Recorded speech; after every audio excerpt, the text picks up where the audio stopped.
शरणं शरणं शरणं ओम श्री सद्गुरु परमात्मा स्वरूपाय नमः शरणं शरणं शरणं ओम नमो भगवते श्री सद्गुरु वेंकटाय स्वामी नमः शरणं शरणं शरणं शरणं शरणं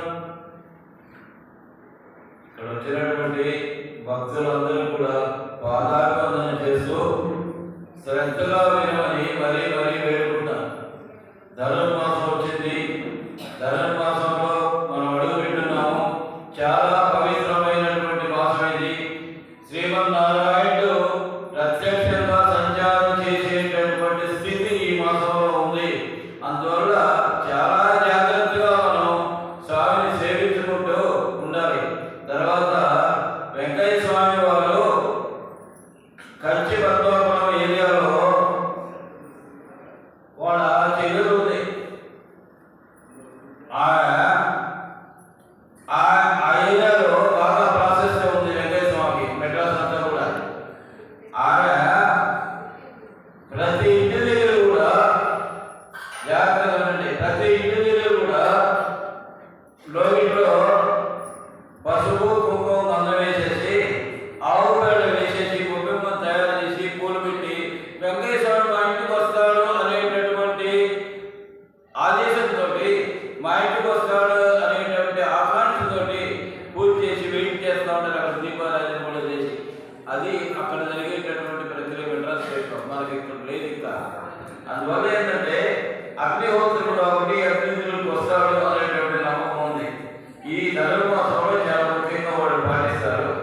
తర్వాత ధనుర్మాసం యొక్క విశిష్టత ఏమిటి, ఇప్పుడు మనం ఏం చేయాలంటే హరినామ స్మరణ చేయాలి. ఇదంతా కూడా ఈ సీజన్ అంతా కూడా ఉన్నాయి.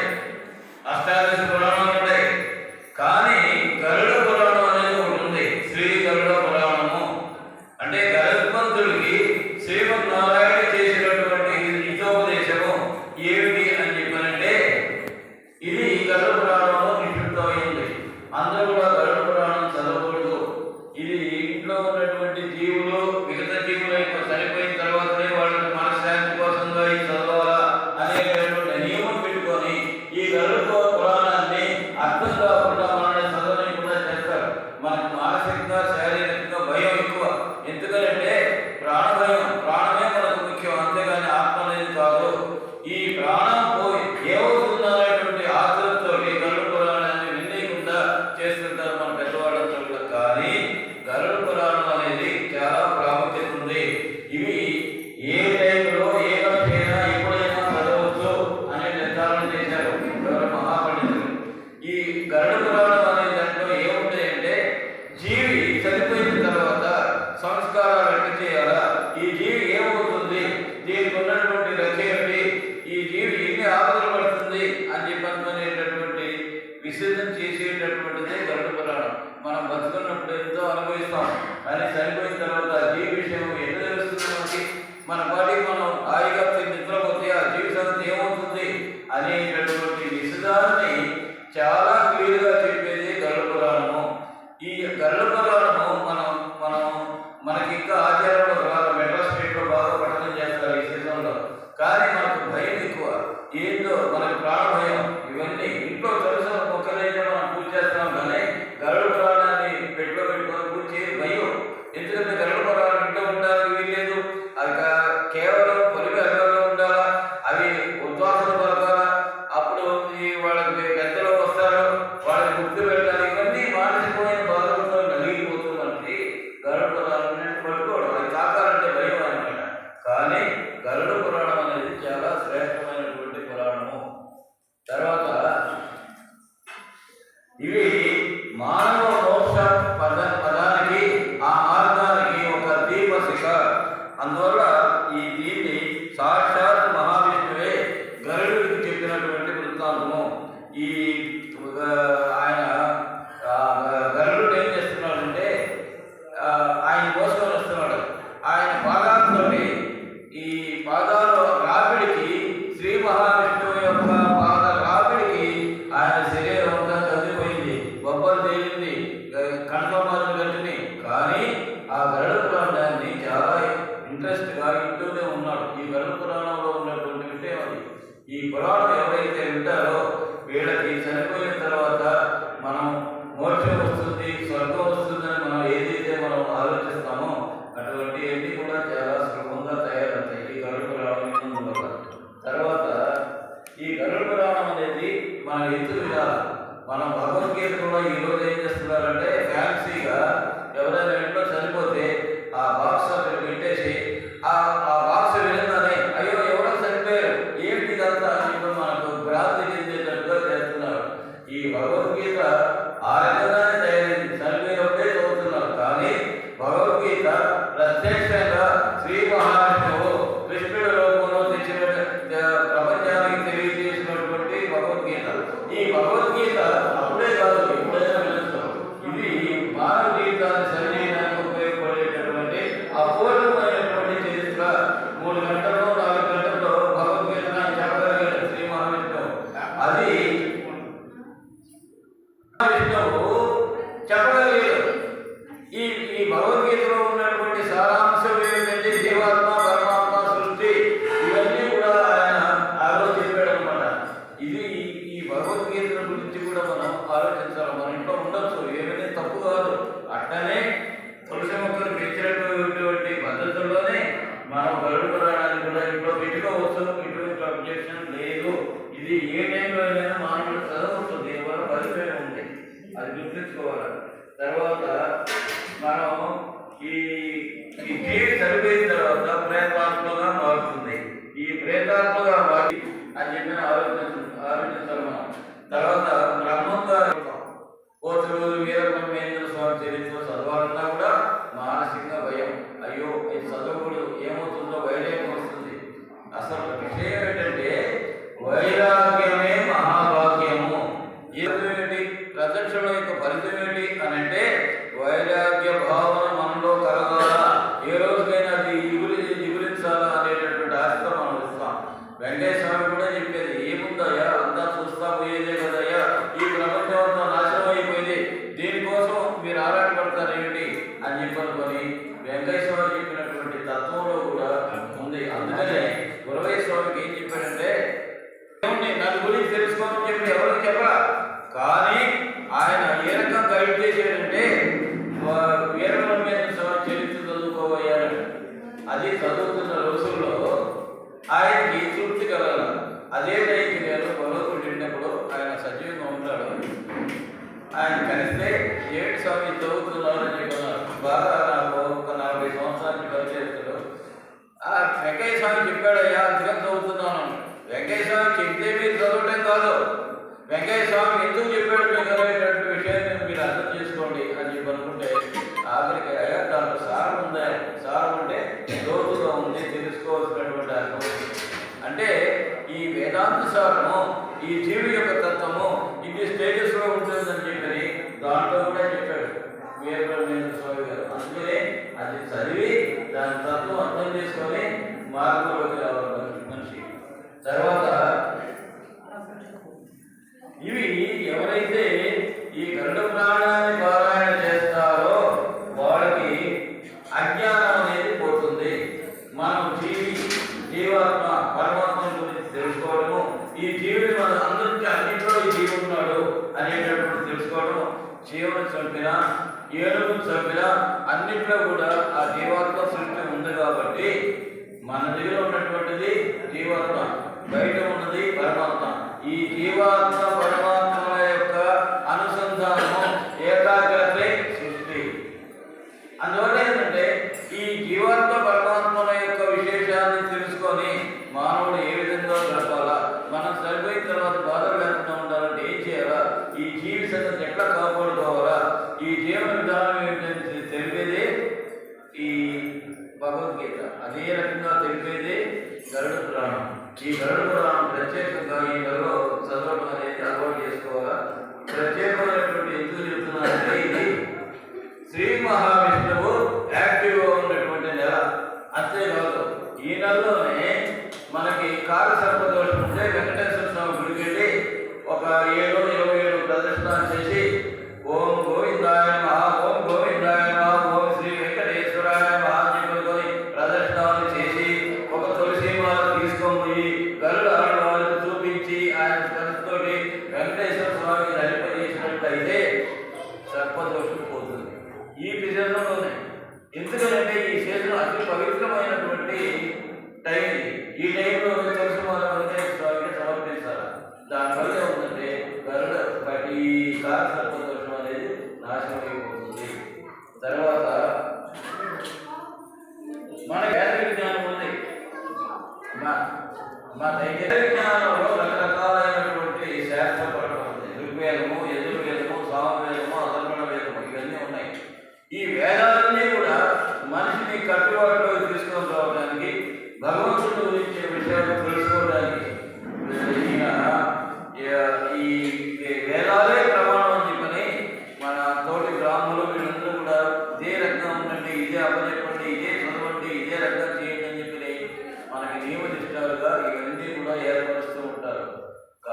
మహావిష్ణువు పాదాల ముందు ఎంతో శ్రమపడి ఎంతో చేసేసి ఎంతో బాధపడి ఈ శ్రీ మహావిష్ణువుని సేవించి ఆయన ఈ పురాణం అనేది మానవ జాతికి కల్పించారు.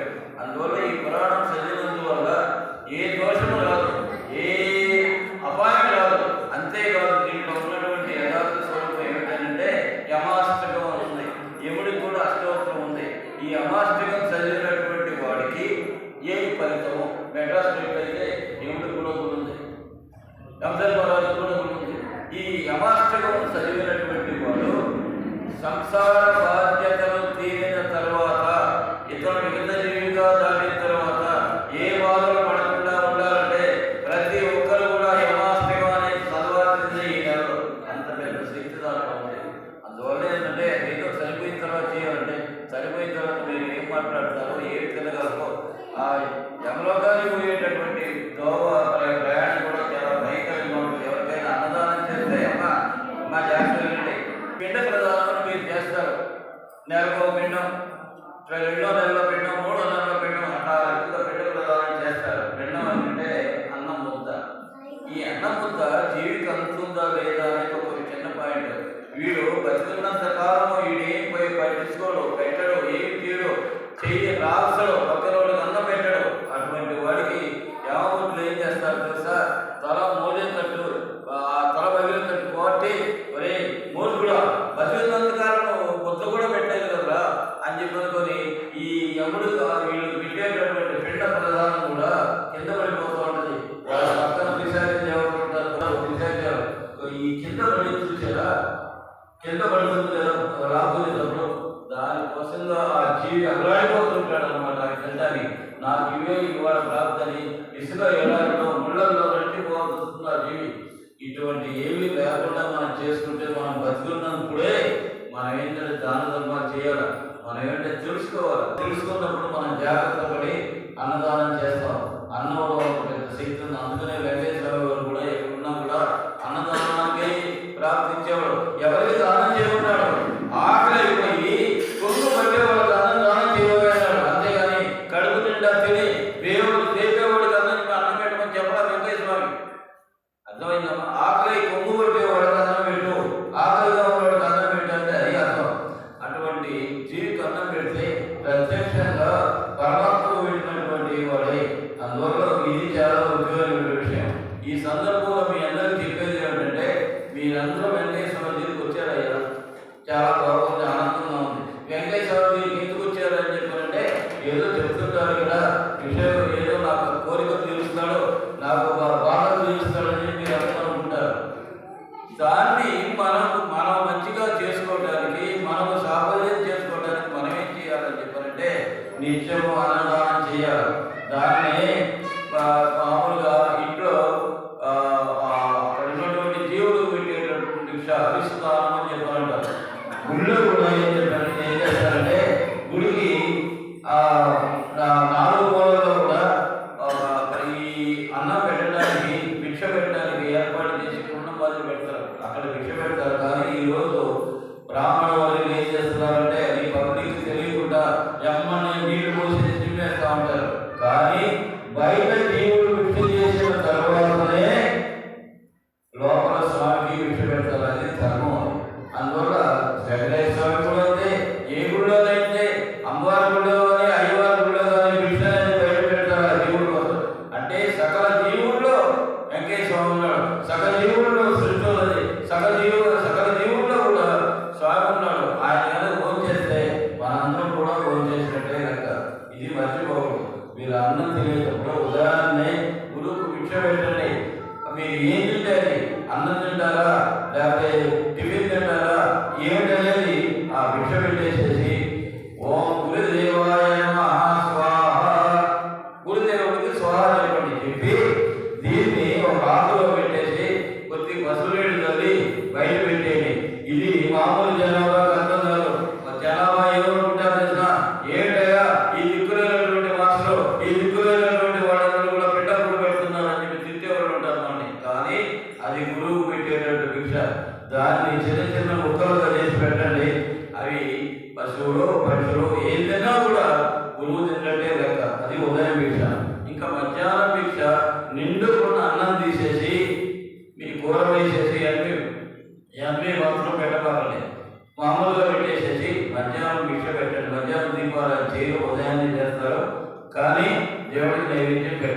మధ్యాహ్నం భిక్ష. ఇంకా మూడవది రాత్రి భిక్ష. ఈ రాత్రి భిక్ష ఏం చేస్తారని చెప్పారంటే, మీరు టిఫిన్ అయితే టిఫిన్, అన్నం అయితే అన్నం తయారు చేసుకొని స్వామి దగ్గర పెట్టి నివేదించేసి ఓం గురుదేవాయ నమః స్వాహా స్వాహా చెప్పండి. చెప్పి నీళ్లు చల్లండి, హారతి ఇవ్వండి. ఇది రాత్రి భిక్ష మాత్రము ఇంట్లోనే పెట్టి దాని మీద మూత వేయండి. మరుసటి రోజు పొద్దున్నే నిద్రలేయంగానే మీకంటే ముందు కాకులు అరుపులు అరుస్తూ ఉంటాయి. ఇవి తీసుకొని పోయి ఆ గోడ మీదనో లేకపోతే ఇంటి పెరట్లోనో ఆకు వేసి ఆకు మీద పెట్టండి. మీరు స్నానం చేశారా చేయలేదా అనేది ఆలోచించుకోకండి. ఆకలిగా ఉందమ్మా, నాకు బాగా కడుపు పండిపోతుంది, ఆకలిగా అన్నాడుతున్నాను, ఆకలిగా అన్నం పెట్టమంటే మీరు ఏం చేస్తారు? నేను స్నానం చేసి పెడతానంటే స్నానం చేసేదాకా ఈ ఆకలి ఆగదు. అందుకని ముఖ్యమైనది ఏంటంటే అన్నదానం ప్రధానం. దీనికి అది ఆ సమర్పించినప్పుడు రాత్రిది అట్నే మొదలు పెట్టేసి ఉదయం నిద్రలేగానే మీరు బయటికి పెట్టండి. ఇంకొకటి అనుమానం మీకు, అయ్యా ఎన్ని చెప్తున్నారు, పీరియడ్స్ వస్తే మాకు అయితే మేము ఎట్లా అన్నదానం చేయాలని చెప్పి అంటారు. పీరియడ్స్ వచ్చిన టైంలో అదేవిధంగా దీపారాధన 4 రోజులు 5 రోజులు దీపారాధన ఆపేస్తారు, తెరగట్టేస్తారు అక్కడ. కానీ అన్నదానం మాత్రం ఒక్కసారి ప్రారంభించిన తర్వాత మీరు జీవితాంతం చేయాల్సిందే. ఈ రోజు మీరు అన్నం తింటున్నారు, సుఖంగా ఉంటున్నారంటే మీ పూర్వీకులు చేసినటువంటి అన్నదానం యొక్క ఫలితమే మీరు అనుభవిస్తున్నారు. జన్మగా ఉంటున్నది మీకు. మీ పౌత్రాభివృద్ధి అర్థం మీ తరతరాలుగా ఇది అన్నదానంతో సమానం. ఈ రకంగా అన్నదానం చేస్తుంటే మనం సంతోషపడతాం. ఈ వెంకటేశ్వర నేర్చుకున్నటువంటి మొట్టమొదటి ఏంటంటే నిరంతర అన్నదానము. ఈ అన్నదానం చేస్తే ఈ జీవులు బాగుపడతాయి, మనం బాగుపడతాం, పూర్వతరాలు బాగుపడతారు. ఇదంతా కూడా అన్నదానం యొక్క మహిమ. దీన్ని పాటించాలి, దీన్ని గౌరవించాలి, దీన్ని ఎంతో శ్రద్ధగా చేయాలి. ఓం నారాయణ.